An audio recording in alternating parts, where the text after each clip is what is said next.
नमस्कार। मैं अरुण के शर्मा, एनालिस्ट वन थॉट। आज आपसे बात करेंगे जो हमारी सुप्रीम कोर्ट है उनकी एक जस्टिस जो कल रिटायर हो गई और उनको जो विदाई दी गई उसमें बहुत सारे वकीलों से जुड़े समूह ने शिरकत करने से इनकार कर दिया। और जो हमारी जस्टिस साहिबा हैं उनका नाम है बेला त्रिवेदी। और क्योंकि Kapil Sibal supreme court bar association के प्रेसिडेंट भी हैं तो स्वाभाविक तौर पर उनको उनके विदाई समारोह में शामिल होना पड़ा। ये नॉर्म्स होते हैं जिसके अंतर्गत वो शामिल हुए। तो जो देखने वाली बात ये है कि उनके रिटायरमेंट के बाद या उनके रिटायरमेंट से पहले उनको किस प्रकार याद किया जाता था, और आज जब वो सेवानिवृत्ति पा गई हैं तो उनको हम किस संबोधन से याद करना पसंद करेंगे। महिला होने के नाते वो हमारे लिए आदरणीय है। महिला होने के नाते आदरणीय होने के साथ साथ वो सर्वोच्च न्यायालय की न्यायाधीश भी रही हैं। तो जहाँ तक उनकी इंटेलिजेंस की बात है, जहाँ तक उनके जस्टिस की बात है, जहाँ तक उनके दिए गए फैसलों की बात है, हमने हमेशा ही उनके साथ सहमति जताई है। क्योंकि न्यायिक प्रक्रिया में जब कोई जज अपना फैसला सुना देते हैं, भले ही हम उससे इत्तेफाक ना रखते हों, उसके बावजूद हमको उस फैसले के साथ खड़े होना पड़ता है और उसको स्वीकार करना पड़ता है। तो ये जो बात है, मैं शुरुआत करता हूँ कपिल सिब्बल साहब से। कपिल सिब्बल ने जस्टिस बेला त्रिवेदी से अपने संवाद के दौरान, जब वो भाषण दे रहे थे उनकी विदाई का, तो उन्होंने बेला त्रिवेदी जी से ये पूछा कि क्या उनमें महिला होने के नाते कुछ संवेदनाएं, कुछ सहानुभूति है। इस पर सवाल के जवाब में उन्होंने एक घटना का विवरण भी दिया। कपिल सिब्बल ने न्यायमूर्ति बेला त्रिवेदी से जुड़े एक अदालती क्षण को याद किया, उनके दिमाग में हमेशा के लिए रह गया। और वो क्षण जो है कोर्ट नंबर 5 से जुड़ा हुआ था। अब न्यायमूर्ति बेला एम त्रिवेदी ने शुक्रवार को, यानी कल, भारत के सर्वोच्च न्यायालय में 3.5 वर्ष से अधिक समय तक सेवा देने के बाद जब सेवानिवृत्ति पाई तो अंतिम दिन उनको कृतज्ञता पेश की गई। उनके सम्मान में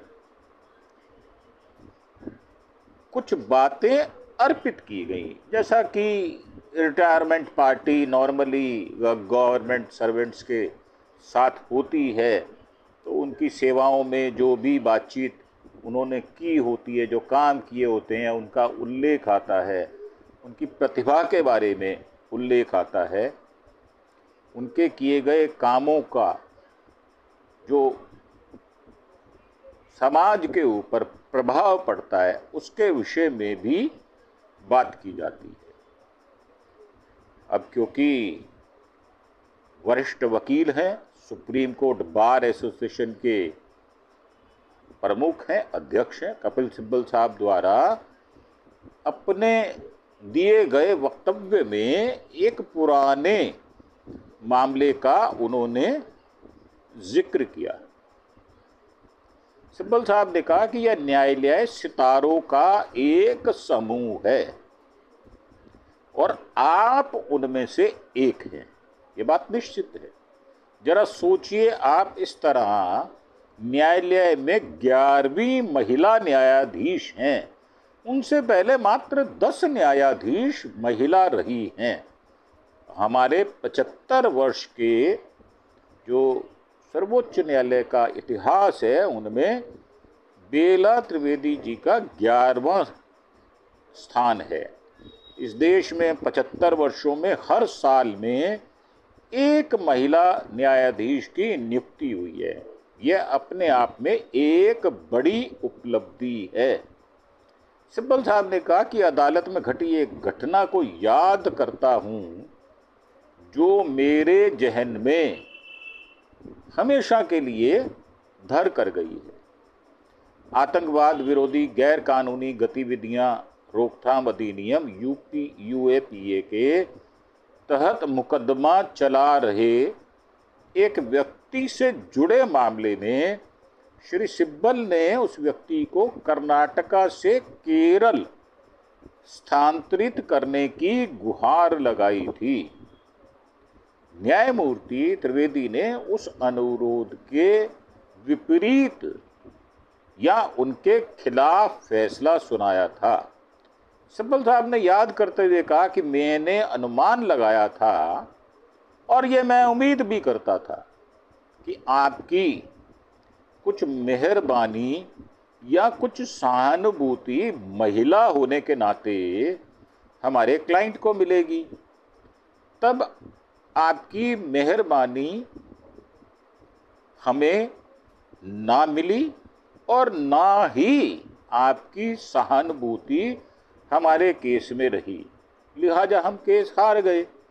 तो आप मुझे नहीं जानते, ऐसा बेला त्रिवेदी जी ने कटाक्ष रूप में कहा। और ये हमारी जो सर्वोच्च न्यायालय की जो संस्थाएं होती हैं, वहाँ पर सम्मानपूर्वक कोई भी बात कही जाती है, कोई तीखे शब्द, ऐसी आलोचना जो बाद में विवाद का विषय बन जाए, ऐसी बात नहीं की जाती। अब उन्होंने कहा कि तो आप मुझे नहीं जानते। इस पर सिब्बल साहब ने कहा कि ठीक है, हम आपको यहां आने से पहले से ही, यानी जो आपका गृह राज्य है गुजरात, जहां से आपने न्याय किए मंदिर की सर्विस शुरू की, हम आपको तब से जानते हैं और हम आपको यहाँ आने के बाद और जाने के बाद भी जानेंगे। आपने जो किया है उसके लिए आपका बहुत बहुत धन्यवाद है। मुझे नहीं लगता कि इस न्यायालय में कोई भी न्यायाधीश लोकप्रिय भावना के आगे झुकता है। अर्थात जो पब्लिक होती है, जो मास होता है, जो जिसमें मैक्सिमम लोग जिस बात को उचित समझते हैं, और कई विषय ऐसे आ जाते हैं जिनमें पब्लिक ओपिनियन मायने रखती हो, वहाँ न्यायाधीश थोड़ा झुक जाते हैं या कंप्रोमाइज भी करते हैं देश की परिस्थितियों को देखते हुए, क्योंकि जो सर्वोच्च न्यायालय फैसला देता है वह पूरे देश पर प्रभाव डालता है, ऐसा साधारणतः देखने में आता है। तो न्यायमूर्ति त्रिवेदी का जाना विवादों से अछूता नहीं रहा, ये भी बात स्पष्ट हुई। सुप्रीम कोर्ट बार एसोसिएशन ने परंपरा से हटकर न्यायमूर्ति त्रिवेदी के लिए विदाई समारोह आयोजित नहीं करने का फैसला किया था। औपचारिक पीठ की अध्यक्षता कर रहे भारत के मुख्य न्यायाधीश बी.आर. गवई ने अपनी निराशा नहीं छिपाई। मुख्य न्यायाधीश गवई साहब ने कहा कि मुझे खुले तौर पर इसकी निंदा करनी चाहिए, क्योंकि मैं स्पष्ट रूप से बोलने में विश्वास करता हूं। एसोसिएशन को ऐसा रुख नहीं अपनाना चाहिए था। मुख्य न्यायाधीश ने विशेष रूप से कपिल सिब्बल और एससीबीए उपाध्यक्ष रचना श्रीवास्तव को एसोसिएशन के प्रस्ताव के बावजूद औपचारिक पीठ में शामिल होने के लिए धन्यवाद भी दिया गया।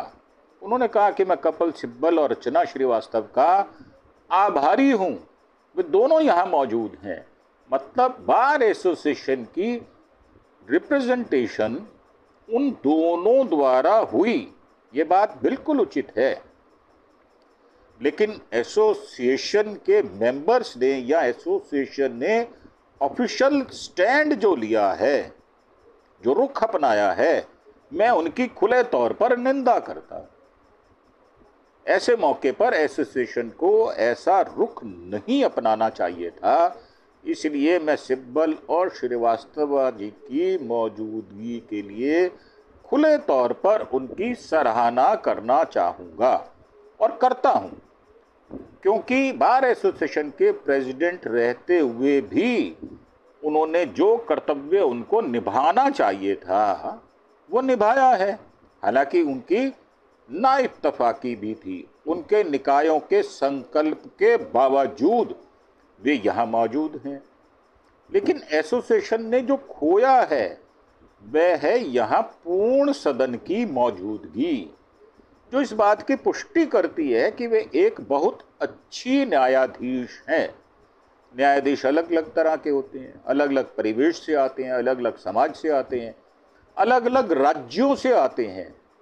लेकिन यह ऐसा कारक नहीं होना चाहिए जिससे वह नकार दिया जाए।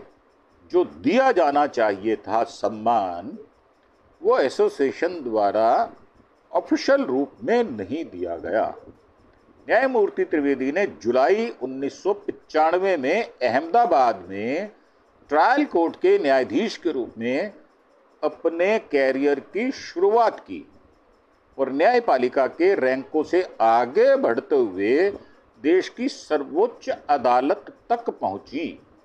उन्हें 31 अगस्त 2021 को सर्वोच्च न्यायालय में पदोन्नत किया गया था, जो एक ऐतिहासिक कदम था, जिसमें 3 महिलाओं सहित 9 न्यायाधीशों ने एक ही दिन शपथ ली थी। 10 जून 1960 को गुजरात के पाटन में जन्मी जस्टिस त्रिवेदी ने न्यायिक सेवा में आने से पहले 1 दशक तक गुजरात उच्च न्यायालय में वकालत भी की थी। 1995 में उन्हें अहमदाबाद के सिटी सिविल और सेशन कोर्ट में जज के तौर पर नियुक्त किया गया था। उनके शुरुआती न्यायिक कैरियर में एक उल्लेखनीय बात यह थी कि उनके पिता भी उसी कोर्ट में जज थे, यानी अहमदाबाद में, जिसके कारण उनका नाम जो है वो Limca book of Indian records में एक ही कोर्ट में पिता पुत्री जज की श्रेणी में दर्ज हुआ था। तो ये आपको हमने कल की प्रोसीडिंग बताई, जो हमारे सीजीआई साहब ने और कपिल सिब्बल साहब ने उपस्थित रहकर उस परिदृश्य को बनाने की कोशिश की, और जो नाराज़गी वकीलों की थी, क्योंकि ऐसा माना जाता है कि मिसिस त्रिवेदी जो हैं वो मोदी साहब की पक्षधर हैं, उनके राज्य से आती हैं, उनके स्टेट से आती हैं, वो पहले से ही जानते थे और कई बार उनको जो पदोन्नत किया गया उसमें उनकी वरीयता क्रम को भी ध्यान नहीं रखा गया। उसके बावजूद भी उनको पदोन्नत किया गया। बहुत सारे फैसले जो उन्होंने दिए वो कंट्रोवर्शियल भी रहे। सरकार के पक्ष में उन्होंने ज़्यादातर फैसले दिए और ख़ास तौर से जिन फैसलों में बीजेपी या मोदी साहब जुड़े हुए होते थे उन फैसलों को चाहे विपक्ष का वकील, मतलब जो वकील विपक्ष में था, उसके विरुद्ध ही फैसला दिया गया। ऐसा प्रचलित हो चुका था कि जो भी त्रिवेदी जी फैसला देंगी वो सरकार या मोदी साहब या बीजेपी के पक्ष में ही जाएगा। तो ये काफ़ी विचित्र घटना थी जिसका हमने उल्लेख किया और जिसके बारे में एपिसोड बनाना इसलिए भी आवश्यक हुआ कि इससे हमें ये भी प्रेरणा मिलती है कि जो भी न्यायाधीश की कुर्सी पर बैठता है वो कभी भी पक्ष का नहीं होता, वो निष्पक्ष होता है। वो अपने विचार, अपना फैसला इस प्रकार से देता है वो किसी को भी प्रभावित ना करे। बिना पक्ष लिए वो अपने फैसले को देता है और न्याय जो है वो अगर करता है तो उसका दिखना भी उतना ही आवश्यक होता है जितना न्याय प्रक्रिया में दूसरे लोग उसकी अपेक्षा करते हैं। न्याय कभी भी किसी पक्ष में नहीं होता, ना किसी के विरोध में होता है। न्याय का मतलब यही होता है कि वो निष्पक्ष हो। इसी विचार के साथ हम आपसे विदा चाहेंगे।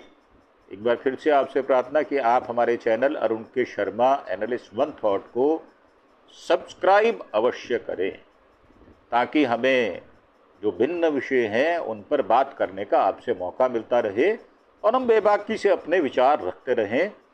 आपको जो हमारे विचार हैं अगर पसंद आते हैं तो भी, और अगर आप ना इत्तफाकी रखते हैं तो भी आप कमेंट बॉक्स में जाकर हमें सूचित अवश्य करें। इसी के साथ आपका धन्यवाद। Thank you. जय हिंद, जय भारत।